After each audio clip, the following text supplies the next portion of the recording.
এই পৃথিবীতে অনেক ফিতনা এসেছে, যুদ্ধ, মহামারী, কষ্ট। কিন্তু রাসূলুল্লাহ সাল্লাল্লাহু আলাইহি ওয়াসাল্লাম এমন এক ফিতনার কথা বলেছেন যা আদম আলাইহিসসালাম থেকে কিয়ামত পর্যন্ত সবচেয়ে ভয়ঙ্কর, আর তা হল দাজ্জাল।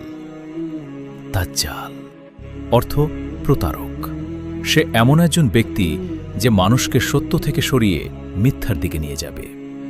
হাদিসে এসেছে তার একটি চোখ অন্ধ হবে এবং তার কপালে কাফির লেখা থাকবে, যা মুমিনরা পড়তে পারবে।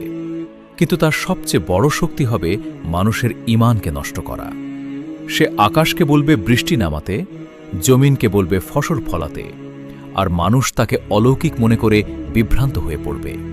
সে জান্নাত ও জাহান্নামের মতো কিছু দেখাবে, কিন্তু বাস্তবে তার জান্নাত হবে জাহান্নাম, আর জাহান্নাম হবে জান্নাত।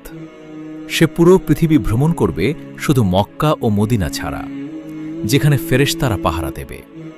তার ফিতনা এতটাই শক্তিশালী হবে যে একজন মানুষ সকালে মুমিন থেকে বিকেলে কাফির হয়ে যেতে পারে।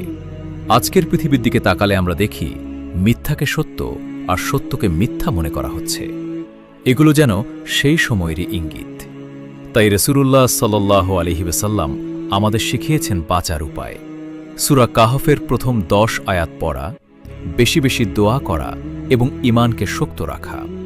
আর যখন দাজ্জালের ফিতনা চরমে পৌঁছাবে, তখন আল্লাহ পাঠাবেন ঈসা আলাইহিসসালাম, যিনি দাজ্জালকে পরাজিত করবেন এবং পৃথিবীতে সত্য প্রতিষ্ঠা করবেন।